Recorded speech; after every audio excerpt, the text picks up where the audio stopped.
The morning Admiral Sarah Chen received the evacuation order. Earth's sun still shone bright through the reinforced windows of Luna Command. She stared at the blue marble below, watching white clouds swirl over continents that had been humanity's home for 300,000 years. In 6 hours, that would all change forever.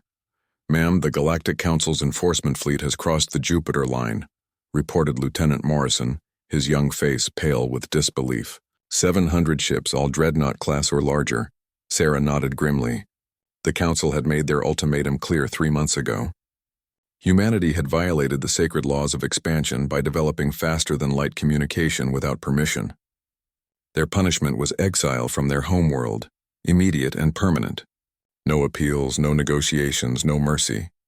The irony wasn't lost on her. Humanity's greatest achievement had become their greatest curse. Dr. Elena Vasquez had cracked the quantum entanglement code that allowed instant communication across any distance. It should have been celebrated across the galaxy. Instead, it terrified every major power in the Council.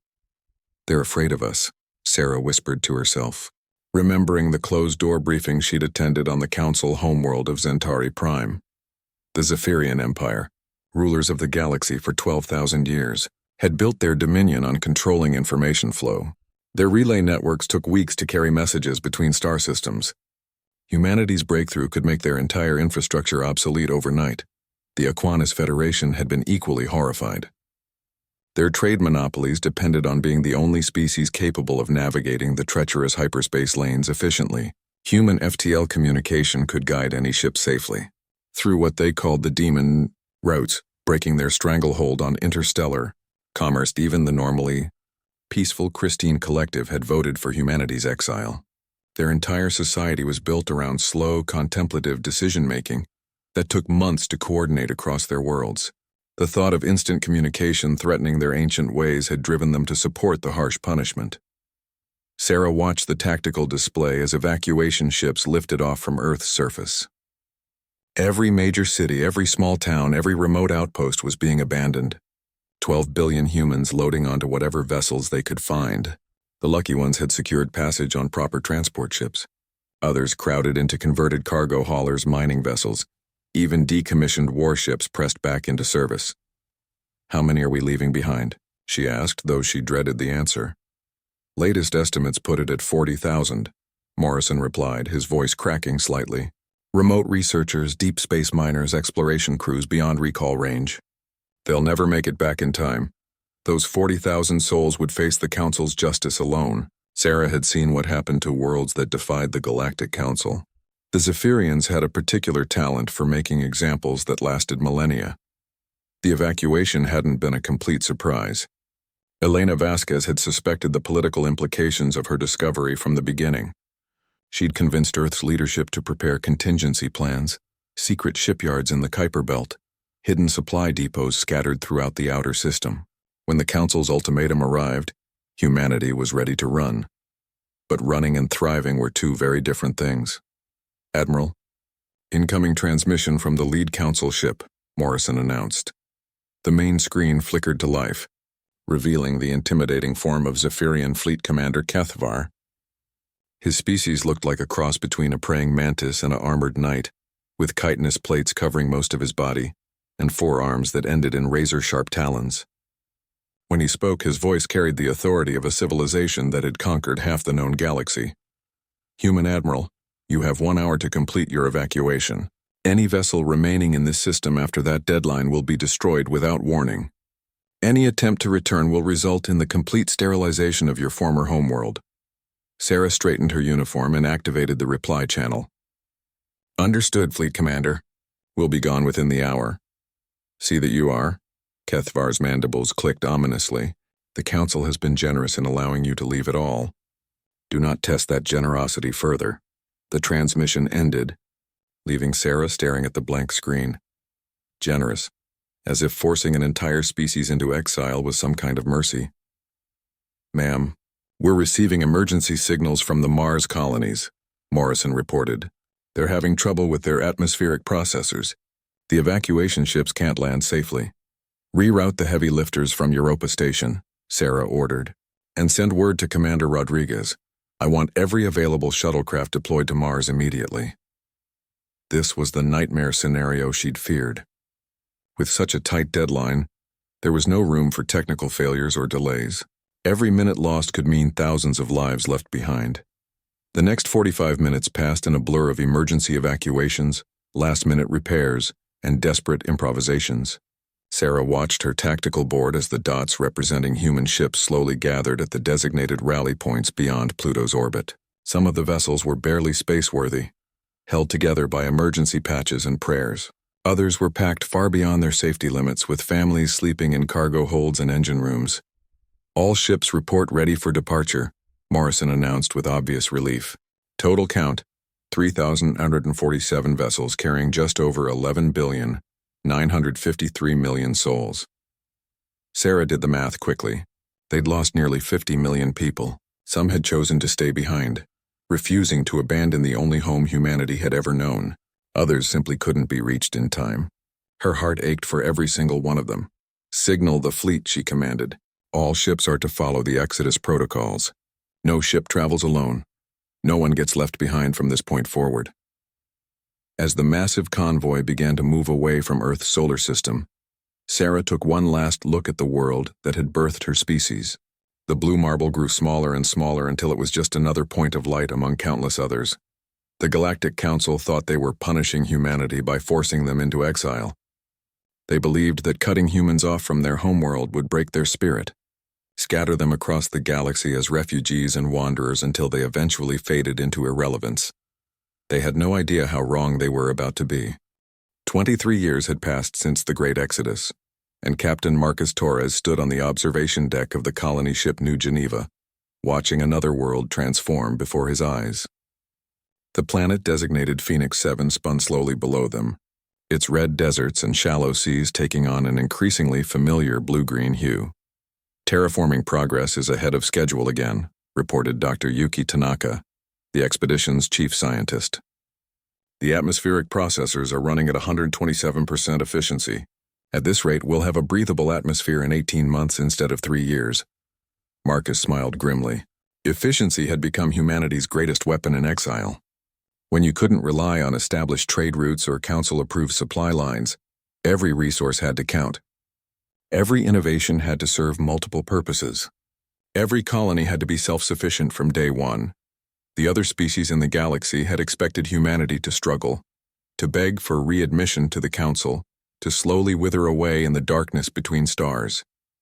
Instead, something remarkable had happened. Cut off from the constraints of galactic law and council oversight, human ingenuity had exploded into directions nobody could have predicted. "How many worlds is that now?" Marcus asked, though he already knew the answer. "Phoenix 7 makes it 1,147 successful terraforming projects," Dr. Tanaka replied with obvious pride, "plus another 2,300 orbital habitats, 500 asteroid mining facilities, and 67 mobile shipyard complexes." The numbers were staggering.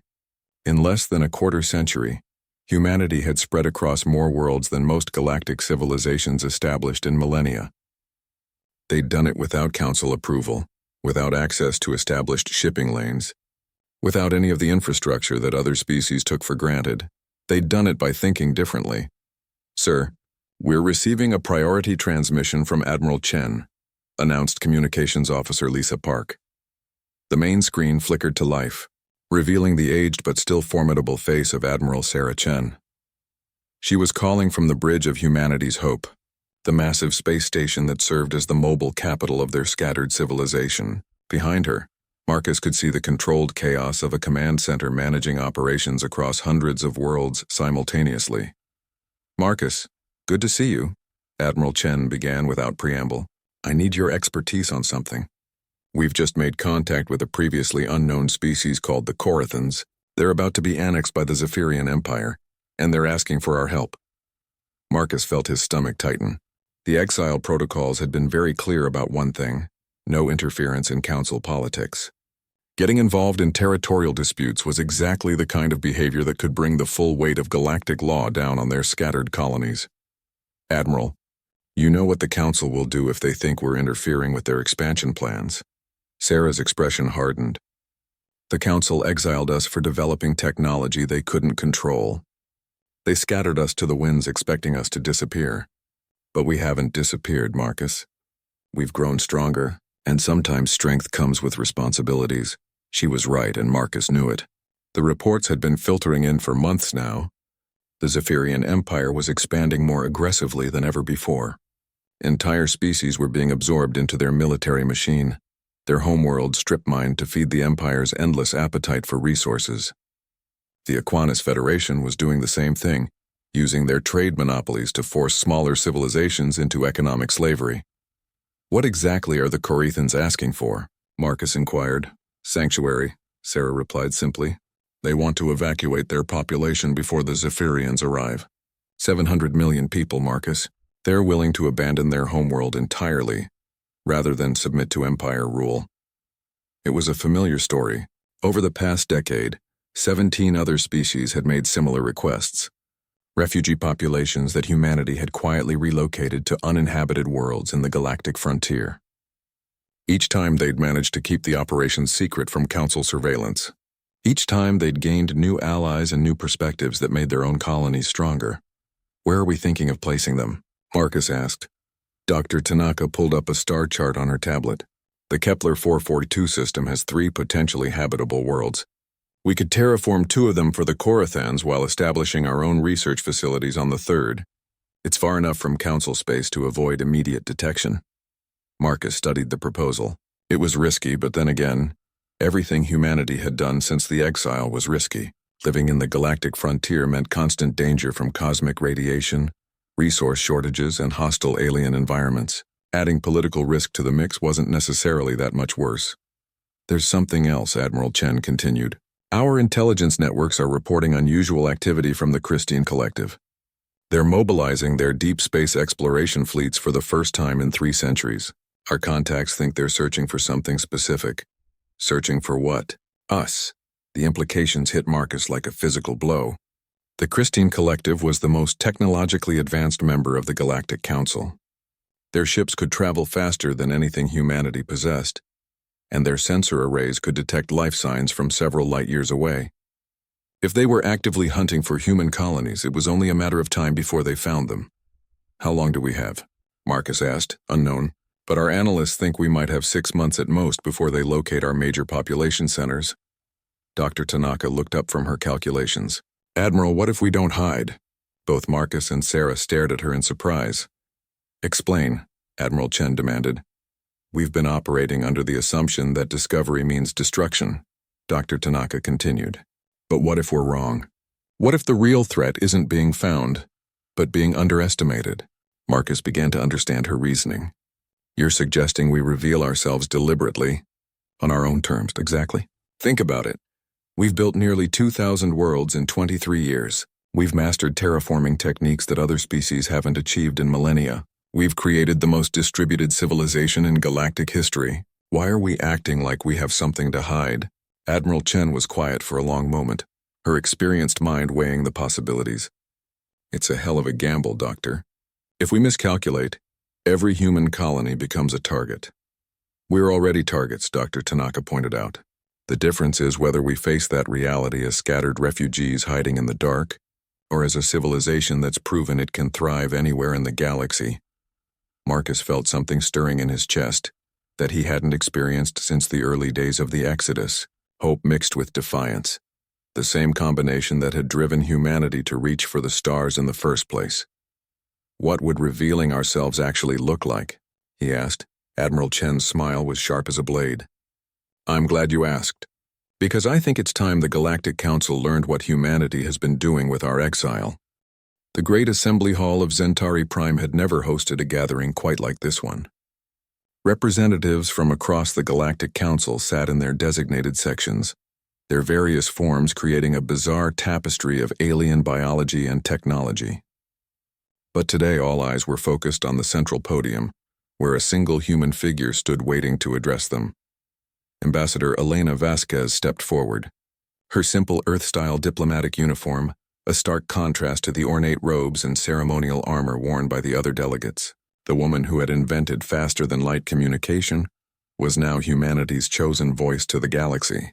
Her presence here in the heart of Council space was already sending shockwaves through the assembled powers. Honored delegates, Elena began, her voice carrying clearly through the translation systems that rendered her words into dozens of alien languages. 24 years ago, you exiled my species for the crime of innovation. You declared us dangerous because we dared to think beyond the boundaries you had established. Today, I stand before you not to beg for readmission to your council, but to announce what humanity has accomplished in our exile. A ripple of agitation swept through the assembly. Zephyrian Fleet Commander Kethavar, now promoted to Supreme Military Advisor, clicked his mandibles menacingly. The Aquanis Federation's trade representatives shifted nervously in their aquatic support tanks. Even the normally serene Christine Collective delegates began to pulse with an uneasy light. Elena activated a holographic projector, filling the air above the assembly with a three-dimensional map of the galaxy. Thousands of points of light suddenly appeared, scattered across the outer spiral arms in a pattern that made several delegates gasp audibly. These are human colonies, Elena announced calmly. 2,847 worlds and orbital habitats supporting a total population of nearly 50 billion human beings, each one built without council approval, each one thriving in regions you declared uninhabitable or worthless. The numbers were impossible. The Zephyrian Empire, with 12,000 years of expansion behind them, controlled fewer than 3,000 worlds. The Aquanis Federation claimed sovereignty over barely 1,800 systems. How had an exiled species with no support and no resources managed to surpass them in a single generation? This is preposterous, snarled High Chancellor Vexthai of the Aquanis Federation. No species could achieve such expansion in so little time. Your data must be fabricated. Elena smiled, and her expression contained something that made the assembled delegates distinctly uncomfortable. It was the smile of someone holding cards that others couldn't see. You're welcome to verify our claims, she replied smoothly. In fact, I encourage it. Send your best scout ships to investigate. You'll find that every one of these locations hosts a fully functioning human settlement, complete with defensive capabilities and industrial infrastructure. The Christine Collective's primary speaker, a being of living crystal who communicated through controlled light patterns, began to pulse with rapid questions. The translation system rendered its concerns into audible speech. The resources required for such expansion exceed the carrying capacity of any single species. How have you sustained this growth? Elena's holographic display shifted, showing shipping routes and resource flows between human colonies. The pattern was unlike anything the Council had ever seen before. Instead of the centralized hub-and-spoke networks that most civilizations used, humanity had created a vast web of interconnected supply lines. Raw materials flowed seamlessly from mining operations to manufacturing centers to agricultural worlds, with each colony contributing its strengths to support the others. We learned something during our exile, Elena explained. Centralized control is inefficient. When you scatter a species across the galaxy, you force them to become self-reliant. When you deny them access to established trade routes, they create better ones. When you exile them from the comfort of civilization, they build a better civilization. Commander Kethvar rose to his full height, his forearms spreading wide in an intimidating display. You speak of civilization, but what you describe sounds more like infestation. The galaxy has laws, boundaries, established orders. You cannot simply claim territory without council approval. Actually, we can, Elena replied with devastating simplicity. Your exile order specifically renounced any council claim to human activities. You cast us out beyond the boundaries of galactic law. We've simply taken you at your word. The legal implications hit the assembly like a shockwave. By exiling humanity completely, the Council had inadvertently granted them the same status as undiscovered civilizations beyond the galactic frontier. Under ancient galactic law, such species had the right to claim any uninhabited territory they could successfully colonize. But Elena wasn't finished. There's more, she continued. During our exile, we've made contact with 47 other species that exist beyond Council borders. Civilizations that you've never encountered, or that you've dismissed as too primitive to be worth your attention. They've all chosen to join what we call the Human Commonwealth. Another holographic display showed the scope of this alliance. Species that the Council had never heard of were now part of a vast interstellar community. The Corathans, saved from Zephyrian annexation. The Deltari Collective, whose unique biotechnology complemented human engineering perfectly.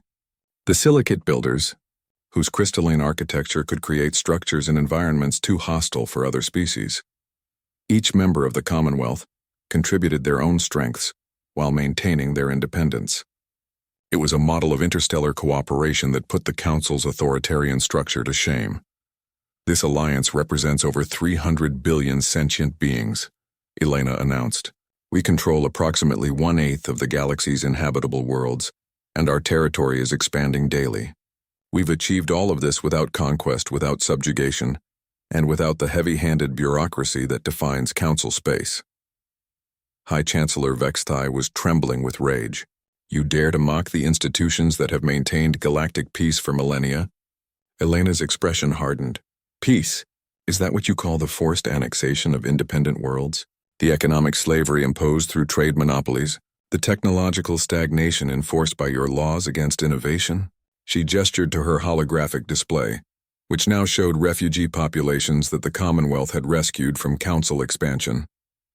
Entire species that had been saved from absorption into the Zephyrian military machine or economic dissolution.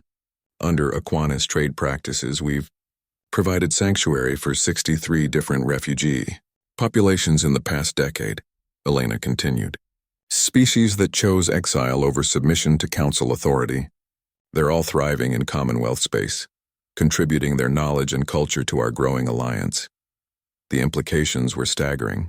The Council wasn't just facing a successful rival civilization, they were facing a rival civilization that was actively undermining their authority by offering alternatives to their rule. Commander, Kethvar's voice carried a clear threat when he spoke again. You test dangerous waters, human. The Council has maintained order in this galaxy for 12,000 years. We will not allow that order to be challenged by exiled refugees and their primitive allies. Elena's smile returned, and this time it carried a distinctly predatory quality.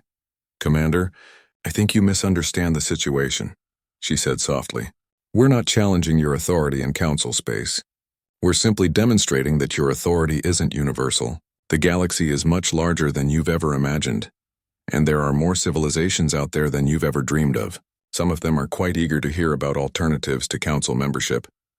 The threat was clear, even if it was politely phrased. Humanity hadn't just survived their exile. They'd used it to build something that could potentially replace the Galactic Council entirely. The war began 3 weeks after Elena Vasquez's address to the Galactic Council, though the first shots were fired in the shadows of diplomatic space, rather than on any battlefield. Commander Sarah Chen, now promoted to Fleet Admiral and Supreme Commander of Commonwealth Defense Forces, stood in the war room aboard the massive dreadnought Indomitable Will, studying reports that confirmed her worst fears. 17 colonies have gone dark in the past 72 hours, reported General Harrison Okoro, the Commonwealth's chief military strategist. The attacks are coordinated and simultaneous. This isn't random raiding. It's a systematic campaign to cripple our outer settlements. Sarah examined the tactical display showing the affected systems.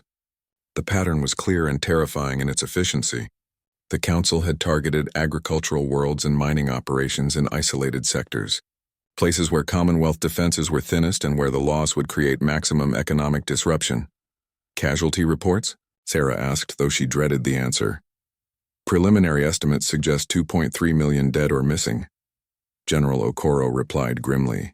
The attacks weren't designed for conquest, they were designed for extermination. No prisoners, no occupation forces, just complete destruction of infrastructure and population centers. Dr. Elena Vasquez entered the war room, her face drawn with exhaustion and grief.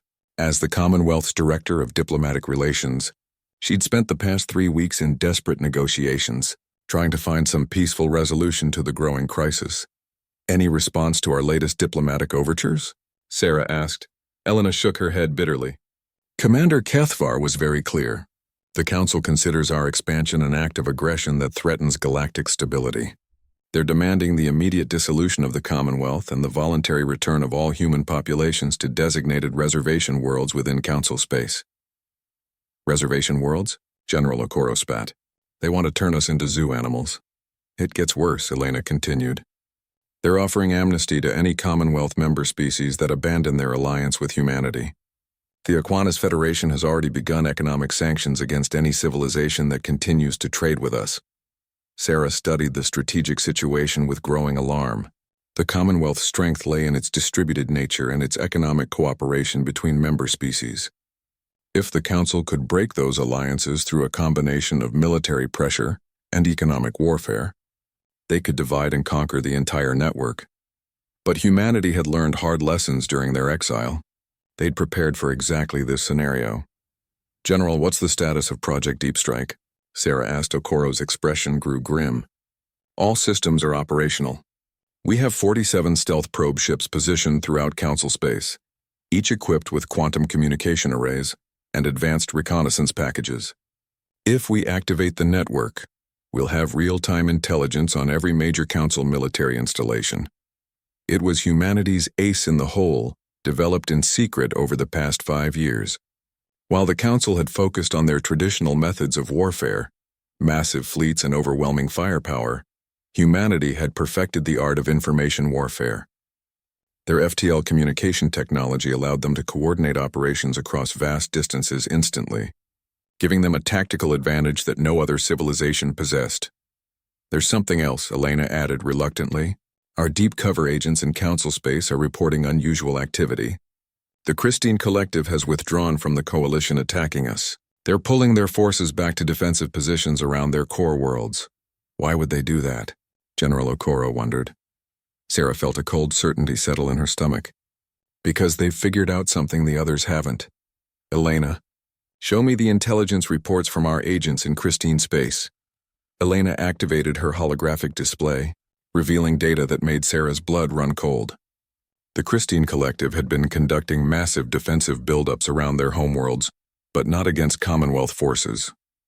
Their weapons were pointed toward the center of the galaxy, toward Zephyrian and Aquinas territory. "They know," Sarah whispered. "They know what we're really capable of." The truth was that humanity's rapid expansion hadn't been accomplished through superior technology alone. It had been achieved through something far more dangerous: superior adaptation. Every world humans colonized became a testing ground for new techniques, new innovations, new ways of solving problems that other species considered impossible. The Commonwealth wasn't just a collection of allied civilizations. It was a vast experimental laboratory, where the combined knowledge of dozens of species was being synthesized into something entirely new. And that synthesis was accelerating at an exponential rate.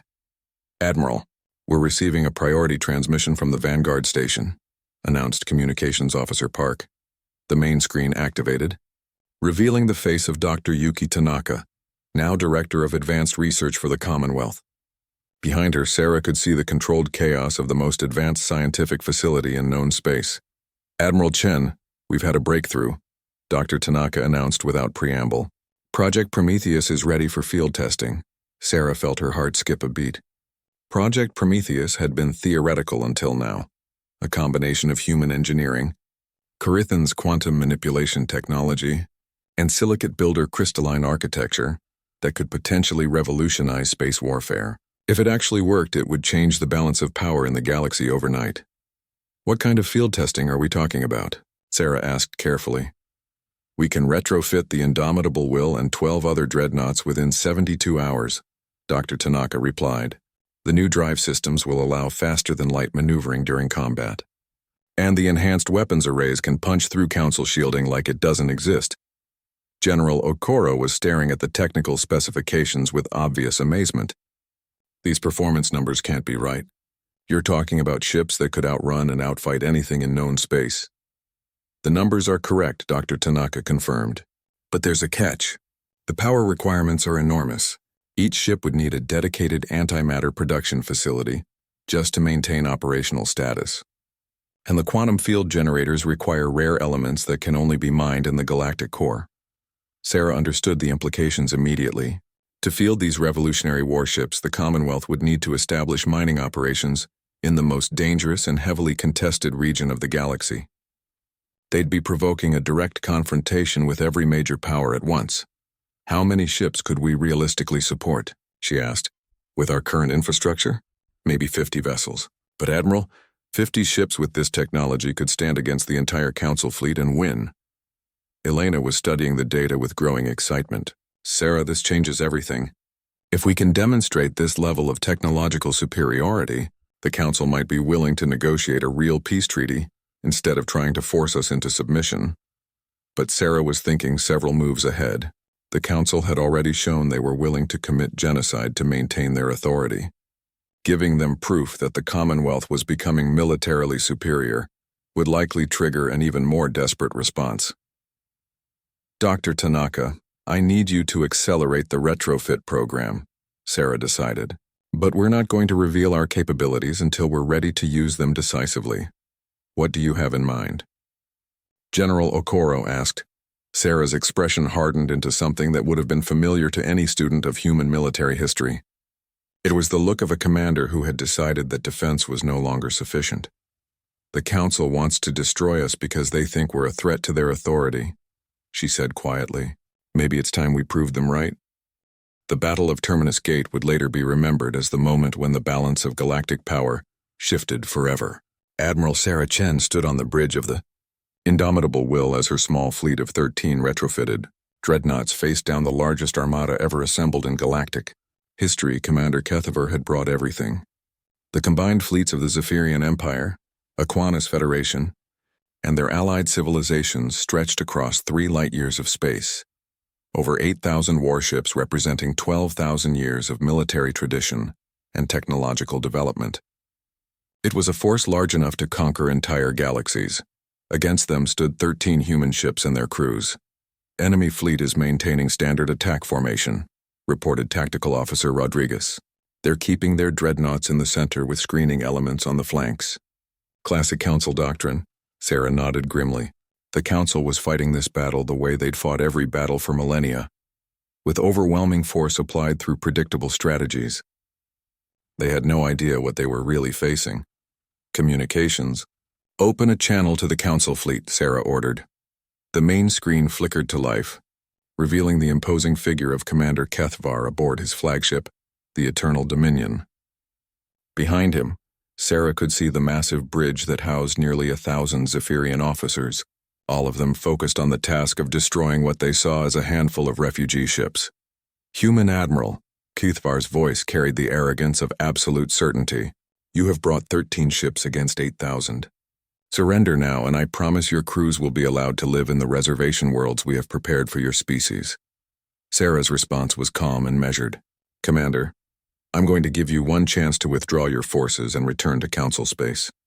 This is your only warning. The bridge of the Eternal Dominion erupted in what could only be described as laughter. The idea that 13 ships could threaten the greatest military force in galactic history was apparently the height of comedy to the assembled Zephyrian officers. Admiral Chen, Kethavar's mandibles clicked with amusement. Your species has always been prone to delusions of grandeur. Today we will cure you of that tendency. All ships, commence attack! The Council armada surged forward, thousands of vessels accelerating toward the tiny Commonwealth fleet with weapons charging and shields at maximum power. It was a sight that should have spelled doom for any force foolish enough to oppose them. Instead, Sarah smiled. All ships, activate Project Prometheus drives, she commanded. Show them what Exile taught us. The 13 Commonwealth dreadnoughts simply vanished. On the bridge of the Eternal Dominion, chaos erupted as sensor officers struggled to understand what had happened. One moment they'd been tracking 13 enemy vessels. The next moment their screens showed empty space. Where did they go? Kethavar roared, his composure finally cracking. He had his answer seconds later as the Indomitable Will materialized directly above his flagship, its enhanced weapons arrays already locked onto the Eternal Dominion's bridge section. The quantum field generators that powered the new FTL maneuvering systems had allowed Sarah's ship to literally teleport through space, bypassing every defensive screen and weapon emplacement the Council fleet possessed. Impossible, Kethavar whispered, staring up at the human dreadnought through his bridge's observation ports. Sarah's voice echoed through his ship's communication systems. You made one fundamental mistake, Commander. You assumed that Exile would weaken us. Instead, it forced us to become something you never imagined. The Commonwealth ships began their attack in earnest, flickering in and out of existence as they struck at the heart of the Council formation.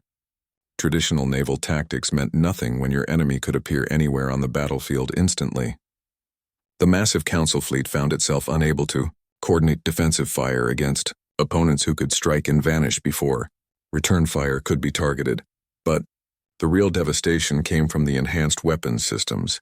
The combined technology of multiple Commonwealth species had produced energy weapons that could punch through Council shielding like tissue paper.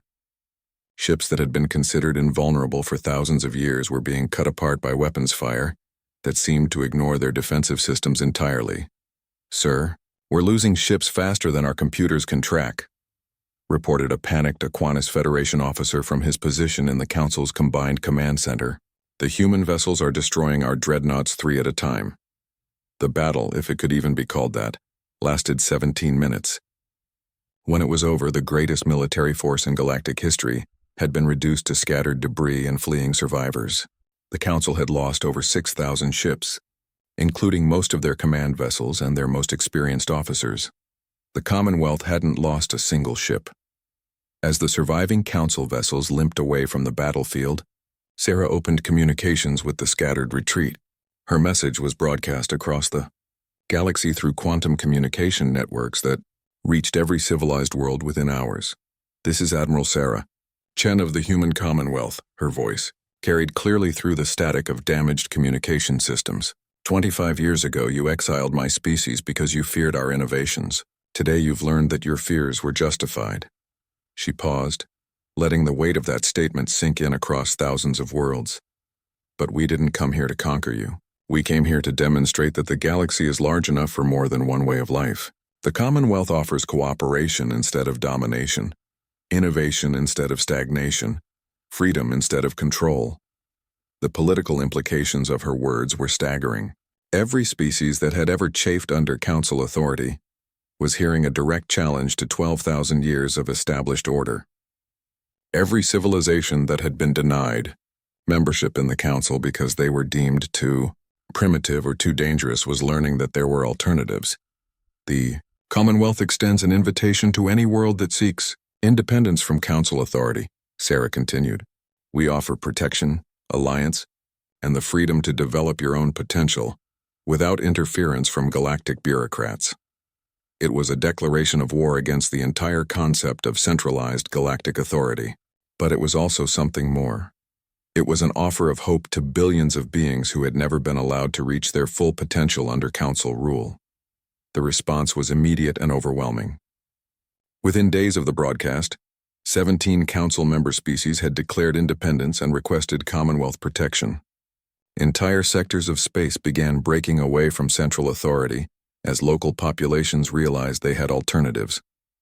The Christine Collective, the most technologically advanced Council member, shocked the galaxy by formally withdrawing from the Council and requesting negotiations with the Commonwealth. Their decision triggered a cascade of defections that left the remaining Council powers scrambling to maintain control over their remaining territory. But perhaps most significant was the response from Earth itself.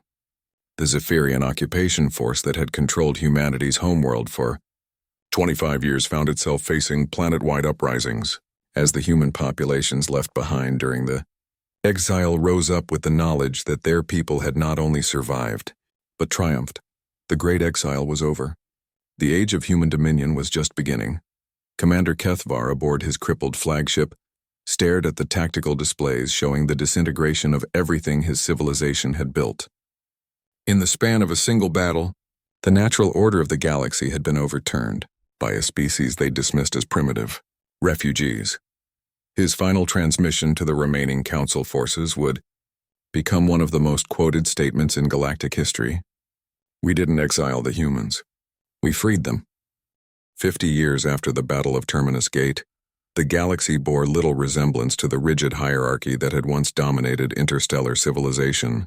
Admiral Elena Vasquez, now in her 100th year but kept vital by Commonwealth life extension technology, stood in the observation deck of the massive space station Liberty's Heart, watching the controlled chaos of the busiest spaceport in known space. Ships from hundreds of different species docked and departed in a constant stream. Zephyrian traders hawked their wares alongside former enemies, Aquinas merchant vessels loaded cargo destined for worlds that had once been beyond their reach. Even Christine collective research ships shared berth space with human exploration vessels, their crews working together on projects that would have been impossible under the old council system. "Hard to believe this was all empty space when we started building here," commented Dr. Marcus Torres, now the Commonwealth's Secretary of Interspecies Development.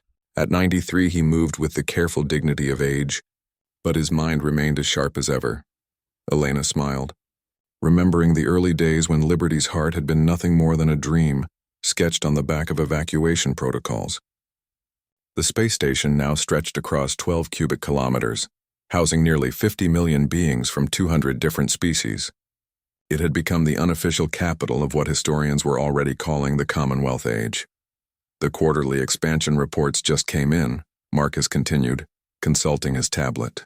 "We've established 14,000 new colonies in the past year alone. The growth rate is actually accelerating. The numbers would have seemed impossible to the leaders who had planned humanity's original exile."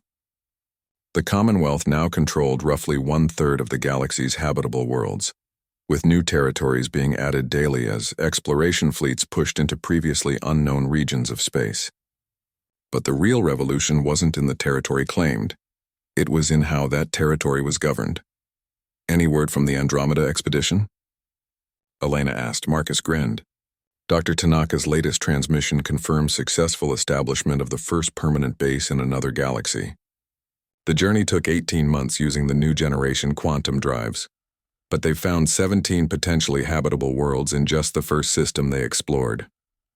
Intergalactic travel. It was an achievement that the old Galactic Council had declared theoretically impossible. Yet human ingenuity combined with the diverse knowledge of Commonwealth member species had made it routine. Humanity was no longer confined to a single galaxy, let alone a single world. The irony of the situation wasn't lost on Elena. The Council's attempt to contain human expansion by forcing them into exile had instead unleashed them on the entire universe. "Have we heard anything from the remaining Council territories?" she asked. Marcus's expression grew more serious. "The latest diplomatic reports suggest the Zephyrian Empire is considering a formal request to join the Commonwealth. Their economy has been struggling ever since they lost access to our trade networks, and their military can't compete with our technology." It was a stunning reversal. The civilization that had dominated the galaxy for 12,000 years was now begging for admission to an alliance created by the species they'd exiled. The Aquinas Federation had already formally applied for Commonwealth membership 3 years earlier, acknowledging that their trade monopolies were no match for the free market cooperation that characterized Commonwealth space. "What's our policy going to be?" Marcus wondered. "Do we accept them as equal partners, or do we make them earn their way in?" Elena considered the question carefully. The Commonwealth had been built on principles of cooperation and mutual benefit, but it was also important to remember the lessons of history. The old council powers had to prove they understood that the age of authoritarian control was over. Equal partners, she decided, but with conditions. They'll need to demonstrate genuine commitment to Commonwealth principles, open trade, technological sharing, and respect for member species sovereignty. A soft chime announced an incoming priority transmission. The main display activated, revealing the face of Admiral Sarah Chen, now Supreme Commander of Commonwealth Defense Forces and arguably the most powerful person in known space. At 95, she retained the sharp-eyed intensity that had carried humanity through its darkest hour. "Elena, we've just received some interesting intelligence from our deep space monitoring stations," Sarah announced. "We're detecting structured radio signals from outside the galactic supercluster. The pattern analysis suggests they're artificial, another spacefaring civilization beyond anything we've encountered before." Elena felt her pulse quicken. Even after 50 years of constant expansion and discovery, the universe continued to reveal new mysteries. Each breakthrough led to new horizons, new challenges, new opportunities for growth. "How far beyond?" she asked. "Approximately 200 million light-years," Sarah replied. "The signals are incredibly sophisticated, far more complex than anything we or the old council ever developed. We're talking about a civilization that makes us look primitive." Marcus was staring at the technical readouts with obvious excitement. "Can we establish communication?" Dr. Tanaka thinks so, Sarah confirmed. But it would require building the largest quantum communication array ever attempted. We'd need to coordinate construction efforts across dozens of worlds and multiple species. It was exactly the kind of impossible project that the Commonwealth had made routine. The same collaborative spirit that had allowed humanity to thrive in exile now enabled achievements that dwarfed anything accomplished by the old centralized powers. Make it happen, Elena decided without hesitation. If there's a civilization out there that's more advanced than we are, we need to learn from them. Sarah's smile carried the same fearless determination that had characterized humanity's response to every challenge they'd faced. Understood. I'll start coordinating with the member worlds immediately. As the transmission ended, Elena turned back to the observation windows, watching the endless stream of ships carrying explorers, traders, scientists, and dreamers to destinations across the galaxy. Each vessel represented the fulfillment of humanity's greatest dream, the freedom to explore, to grow, to become something greater than what they had been. The old Galactic Council had exiled humanity because they feared what humans might become if left unconstrained. They had been absolutely right to be afraid, but they had been wrong about the nature of the threat. Humanity hadn't become a danger to galactic civilization, they had become its salvation. The Commonwealth model of cooperation and innovation had replaced the old patterns of dominance and stagnation. Instead of a few powerful empires controlling hundreds of subject species, the galaxy now hosted thousands of independent civilizations working together for mutual benefit. Art, science, and exploration flourished as never before, freed from the restrictive bureaucracies that had once stifled progress. And now they were reaching beyond their own galaxy, preparing to make contact with civilizations that might teach them new ways to grow and evolve. Elena smiled as she remembered the words of an ancient human poet. Not all who wander are lost. Humanity had been wandering for 75 years since their exile began, but they had never been lost. They had been finding their way to something greater than anyone had ever imagined possible. The exile of humanity had ended not with their return to a single world, but with their expansion beyond the boundaries of a single galaxy. They had taken their exile and transformed it into the greatest journey in the history of conscious life, and the journey was just beginning.